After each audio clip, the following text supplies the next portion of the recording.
ಅಧ್ಯಕ್ಷರೇ,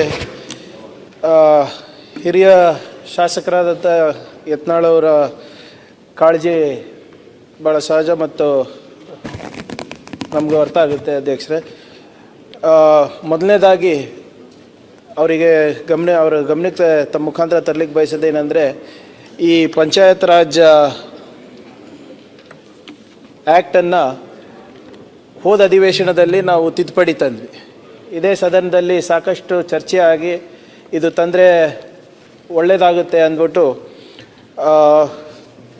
ವಿರೋಧ ಪಕ್ಷದವರು ಹಾಗೂ ಆಡಳಿತ ಪಕ್ಷದವರು ಕೂಡ ಭಾಳಷ್ಟು ಜನ ಒಪ್ಪಿದ್ರು. ಅಧ್ಯಕ್ಷರೇ, ಅದಾದಮೇಲೆ ಅದು ಗವರ್ನರಿಗೆ ಅನುಮೋದನೆಗೆ ಹೋಯಿತು. ಅಲ್ಲಿ ಸ್ವಲ್ಪ ವಿಳಂಬ ಆಗಿ ಸ್ವಲ್ಪ ರೂಲ್ಸ್ ಫ್ರೇಮ್ ಮಾಡೋದ್ರಲ್ಲಿ ಸ್ವಲ್ಪ ವಿಳಂಬ ಆಗಿದೆ. ಅಧ್ಯಕ್ಷರೇ, ಅವ್ರು ಹೇಳ್ದಂಗೆ ಸದ್ಯಕ್ಕೆ ನಾವು ಬಿ ಖಾತಾ ಯಾವುದೂ ಗ್ರಾಮ ಪಂಚಾಯತ್ನಲ್ಲಿ ನಾವು ಕೊಡ್ತಾ ಇಲ್ಲ. ಆದರೆ ಯಾವುದೂ ಗೊಂದಲ ಕೂಡ ಇಲ್ಲ. ಅಧ್ಯಕ್ಷರೇ, ನಾವು ಭಾಳ ಸ್ಪಷ್ಟವಾಗಿ ಸಾರ್ವಜನಿಕರಲ್ಲಿ ನಾವು ಹೇಳಿದ್ದೇವೆ. ಇನ್ನು ನಾವು ರೂಲ್ಸ್ ಫ್ರೇಮ್ ಮಾಡ್ತಾ ಇದ್ದೇವೆ. ಇದಕ್ಕೆ ಇನ್ನೂ ಸ್ವಲ್ಪ ಸಮಯ ಆಗುತ್ತೆ. ಈಗಾಗಲೇ ನಾವು ಪಬ್ಲಿಕ್ ಅಬ್ಜೆಕ್ಷನ್ಸ್ ಕೂಡ ನಾವು ಕರೆದಿದ್ವಿ. ಅಧ್ಯಕ್ಷರೇ, ಅದು ಜುಲೈ 28ನೇ ತಾರೀಕು ಕೊನೆ ದಿನ ಆಯಿತು. ಸುಮಾರು 29 ಆಕ್ಷೇಪಣೆಗಳು ಸಾರ್ವಜನಿಕರಿಂದ ಮತ್ತು ಜನಪ್ರತಿನಿಧಿಗಳಿಂದ ಬಂದಿದೆ. ಅವೆಲ್ಲನೂ ಕೂಡ ಅವರ ಅಹವಾಲುಗಳನ್ನು ನಾವು ತಾಂತ್ರಿಕವಾಗಿ ಹಾಗೂ ಬೇರೆ ರೀತಿಯಾಗಿ ನಾವು ನೋಡಿಬಿಟ್ಟು ಒಂದು ಸಮಗ್ರವಾದಂಥ ರೂಲ್ಸನ್ನು ನಾವು ಇನ್ನೂ ಒಂದು 15 ದಿನದಲ್ಲಿ ನಾವು ಫೈನಲೈಸ್ ಮಾಡ್ತೀವಿ ಮಾನ್ಯ ಶಾಸಕರೇ. ಅದಾದಮೇಲೆ ತಾಂತ್ರಿಕವಾಗಿ ಕೂಡ ಈಗ ಮೊನ್ನೆ ಈ ಖಾತಾದು ಸ್ವಲ್ಪ ಗೊಂದಲ ಆಗ್ತಾ ಇದೆ. ಅಧ್ಯಕ್ಷರೇ, ಯಾಕಂದರೆ ಸರ್ವರ್ ಸರಿಯಾಗಿ ನಾವು ಅಂದರೆ ಟೆಕ್ನಿಕಲಿ ನಾವು ಡೇಟಾಬೇಸನ್ನು ಸರಿಯಾಗಿ ಅಪ್ಡೇಟ್ ಮಾಡಿಲ್ಲ ಅಂದ್ಬಿಟ್ಟು, ಸೊ ನಾವು NIC ಅವ್ರ ಜೊತೆನೂ ಕೂಡ ನಾವು ಮಾತನಾಡಿ ನಮಗೆ ಎಷ್ಟು ಜಾಗ ಬೇಕಾಗ್ತದೆ ಮತ್ತು ತಾಂತ್ರಿಕವಾಗಿ ನಾವು ಏನೇನು ಸಿದ್ಧಪಡಿಸ್ಬೇಕು ಇದಕ್ಕೋಸ್ಕರ. ಯಾಕೆಂದರೆ ಒಮ್ಮೆಲೆ ಯತ್ನಾಳ್ ಸಾಹೇಬ್ರು ಹೇಳ್ದಂಗೆ ಲಕ್ಷಾಂತರ ಜನ ಇದಕ್ಕೆ ಬಂದ್ಬಿಡ್ತಾರೆ. So we have to be digitally also equipped. ಅದು ನೀವು ಇಂಟರ್ನೆಟ್ ಗ್ರಾಮೀಣ ಪ್ರದೇಶದಲ್ಲಿ ಇಂಟರ್ನೆಟ್ ಇರ್ಬೋದು, ಪಂಚಾಯತ್ನಲ್ಲಿರ್ಬೋದು, ಸರ್ವರ್ ಸ್ಪೇಸ್ ಇರ್ಬೋದು ಇತ್ಯಾದಿ. ಅಧ್ಯಕ್ಷರೇ, ಸೊ ಅದಕ್ಕೂ ಕೂಡ ನಮಗೆ ಮಾಡಲಿಕ್ಕೆ ಒಂದು ತಿಂಗಳು ಆಗ್ಬೋದು. ಅಧ್ಯಕ್ಷರೇ, ಬಹುಶಃ ತಮ್ಮ ಮುಖಾಂತರ ಸದನಕ್ಕೆ ತಿಳಿಸೋದು ಅಧ್ಯಕ್ಷರೇ, ಈ 11B ಖಾತಾ ಮತ್ತು ಈ ಸೊತ್ತು ಸಾಫ್ಟ್ವೇರನ್ನು ರೆಡಿ ಆದ ತಕ್ಷಣ 1-1.5 ತಿಂಗಳಲ್ಲಿ ನಾವು ಪ್ರಾರಂಭ ಮಾಡ್ತೀವಿ. ಅಧ್ಯಕ್ಷರೇ, ಅಬ್ಜೆಕ್ಷನ್ಸನ್ನು ನಾವು ಕ್ಲಿಯರ್ ಮಾಡೋಕ್ಕೆ ಮತ್ತು ರೂಲ್ಸ್ ಫ್ರೇಮ್ ಮಾಡೋಕ್ಕೆ 15 ದಿನ ಬೇಕಾಗ್ತದೆ. ಮತ್ತು ಟೆಕ್ನಿಕಲಿ ಅಪ್ಗ್ರೇಡ್ ಆಗಲಿಕ್ಕೆ ನಮ್ಗೆ 1 ತಿಂಗಳು ಬೇಕಾಗ್ತದೆ. ಮತ್ತು ಇನ್ನೊಂದು ದಿಶಾಂಕ ಆ್ಯಪ್ ಬಗ್ಗೆ ತಾವು ಹೇಳಿದ್ರಿ ಮಾನ್ಯ ಸದಸ್ಯರೇ. ಯಾವುದಾದ್ರೂ ತಮಗೆ ಸ್ಪೆಸಿಫಿಕ್ ಆಗಿ ಎಲ್ಲಾದರೂ ಲೋಪದೋಷಗಳನ್ನು ಕಂಡುಬಂದರೆ ನೀವು ನಮ್ಗೆ ತಿಳಿಸಿದ್ರೆ ನಾವು ಸರಿಪಡಿಸ್ತೀವಿ. ಅಧ್ಯಕ್ಷರೇ, ನಮ್ಮ ಪ್ರಕಾರ ಸರಿಯಾಗಿ ನಡೀತಾ ಇದೆ. ಸದನದ ಗಮನಕ್ಕೂ ಕೂಡ ನಾನು ತರಲಿಕ್ಕೆ ನಾನು ಬಯಸ್ತಾ ಇದ್ದೀನಿ. ಮಾನ್ಯ ಯತ್ನಾಳ್ ಸಾಹೇಬ್ರು ಹೇಳ್ದಂಗೆ ಹಿಂದೆ ನಮ್ಮ ಟ್ಯಾಕ್ಸ್ ವ್ಯಾಪ್ತಿನಲ್ಲಿ ಬರಲಾರ್ದಂಥದ್ದು ಸಾಕಷ್ಟು ಆಸ್ತಿಗಳಿತ್ತು.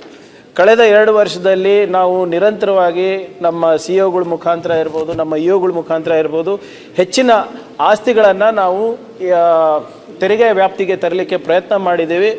ಈ ಸದನಕ್ಕೆ ನಾನು ತಿಳಿಸೋದೇನಪ್ಪ ಅಂದರೆ, ಇಡೀ ದೇಶದಲ್ಲೇ ಮೊದಲನೇ ಬಾರಿಗೆ ನಮ್ಮ ರಾಜ್ಯದಲ್ಲಿ ಅತ್ಯಂತ ಹೆಚ್ಚು ತೆರಿಗೆ ಕಲೆಕ್ಷನ್ ಆಗಿದೆ, 1237 ಕೋಟಿ ರೂಪಾಯಿ. ಅಧ್ಯಕ್ಷರೇ, ಎಲ್ಲೂ ಕೂಡ ಇಡೀ ದೇಶದಲ್ಲಿ ಆಗಿಲ್ಲ. ಅಧ್ಯಕ್ಷರೇ, ಇನ್ನೂ ಹೆಚ್ಚು ಮಾಡ್ಬೋದು, ನನ್ನ ಇಲ್ಲ ಅಂತಿಲ್ಲ. ಸೊ ಅವರ ಸಲಹೆಯನ್ನು ನಾವು ಈಗಾಗಲೇ ಮ್ಯಾನ್ಯುವಲಿ ನಾವು ಮಾಡ್ತಾ ಇದ್ದೀವಿ. ಅಧ್ಯಕ್ಷರೇ, ಡಿಜಿಟಲಿ ಕೂಡ ನಾವು ಮಾಡಿ ಇನ್ನೂ ಹೆಚ್ಚು ಮಾಡಿಸ್ತೀವಿ. ಅವ್ರು ಹೇಳಿದಾಗೆ ಏನೇ ಸಂಪನ್ಮೂಲ ಬಂದ್ರೂ ಕೂಡ 1 ರೂಪಾಯಿ ನಮಗೆ ಬರೋದಿಲ್ಲ. ಅಧ್ಯಕ್ಷರೇ, ಆ ಪಂಚಾಯತಿಗೆ ಹೋಗುತ್ತೆ, ಅವ್ರ ಇನ್ಫ್ರಾಸ್ಟ್ರಕ್ಚರಿಗೆ, ಅವ್ರ ಡೆವಲಪ್ಮೆಂಟಿಗೆ.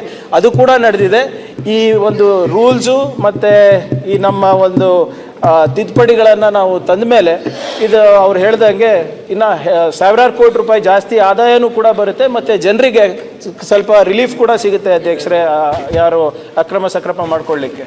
ಆದ್ದರಿಂದ ನಮಗೆ 1.5 ತಿಂಗಳು ಕಾಲಾವಕಾಶ ಬೇಕಾಗ್ತದೆ. ಅಧ್ಯಕ್ಷರೇ, ಇದಕ್ಕೆ ನಾವು ಬದ್ಧರಾಗಿದ್ದೇವೆ. ಮಾನ್ಯ ಅಧ್ಯಕ್ಷರೇ, ನಾನು ಹೇಳ್ದಂಗೆ ಸಂಪೂರ್ಣವಾಗಿ ಅವರ ಸಲಹೆಗಳನ್ನು ನಾವು ಒಪ್ತೀನಿ. ಇದೇ ನಿಟ್ಟಿನಲ್ಲಿ ಕೂಡ ನಾವು ಕೆಲಸ ಮಾಡ್ತಾ ಇರೋದು. ಈ ಸೊತ್ತು ರಿಫಾರ್ಮ್ಸನ್ನು ಕೂಡ ಒಂದು ಸಮಿತಿಯನ್ನು ನಾವು ಮಾಡಿದ್ದೇವೆ.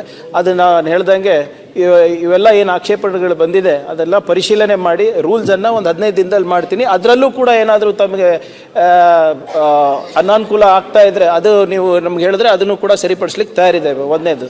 2ನೇದು, ತಾವೇನು ಸೌರ್ಯಶಕ್ತಿ ಬಗ್ಗೆ ಹೇಳ್ತಾ ಇದ್ರಿ, ಇದೇ ಸದನದಲ್ಲಿ ಕೂಡ ನಾವು ಚರ್ಚೆ ಮಾಡಿದಾಗ ಹಲವಾರು ಸದಸ್ಯರ ಸಜೆಷನ್ ಮೇರೆಗೆ ಹಿಂದಿನ ಆಯವ್ಯಯದಲ್ಲಿ ನಾವು ಮೈಕ್ರೋಗ್ರಿಡ್ ಕಾನ್ಸೆಪ್ಟನ್ನು ಪಂಚಾಯತ್ನಲ್ಲಿ ತರಬೇಕು ಅಂತ ನಾವು ಮಾಡ್ತಾ ಇದ್ದೀವಿ ಅಧ್ಯಕ್ಷರೇ. ಈಗಾಗಲೇ ಪ್ರಾಯೋಗಿಕವಾಗಿ ಟೆಂಡರ್ ಕೂಡ ನಮ್ಮ ಕಲ್ಯಾಣ ಕರ್ನಾಟಕ ಭಾಗದಲ್ಲಿ 2 ಕಡೆ ನಾವು ಕರೆದಿದ್ದೀವಿ ಅಧ್ಯಕ್ಷರೇ.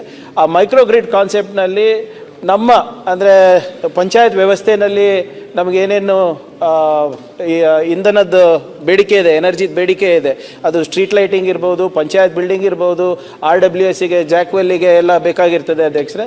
ಅದನ್ನು ನಾವು ಅಲ್ಲಿಗೆ ಡೈವರ್ಟ್ ಮಾಡಿ ಎಕ್ಸಸ್ ಏನಾದರೂ ಇದೆ ಅದು ಮತ್ತೆ ಗ್ರಿಡ್ಡಿಗೆ ಹಾಕ್ಕೊಂಡು ಅದಕ್ಕೆ ನಾವು ಕಮರ್ಷಿಯಲೈಸೇಷನ್ ಮಾಡ್ಕೋಬೇಕು ಆ ಪಂಚಾಯತಿಗೆ ಅಂತ ಒಂದು ವಿನೂತನವಾದಂಥ ಯೋಜನೆಗೆ ನಾವು ಕೈ ಹಾಕಿದ್ದೀವಿ. ಅದೇನಾದರೂ ಸಕ್ಸಸ್ ಆದರೆ ಇಡೀ ಎಲ್ಲ ನಮ್ಮ ಗ್ರಾಮ ಪಂಚಾಯತ್ಗಳಲ್ಲೂ ಒಂದು ಮೈಕ್ರೋಗ್ರಿಡ್ ಕಾನ್ಸೆಪ್ಟನ್ನು ತರಬೇಕು ಅಂತ ಇದ್ದೀವಿ.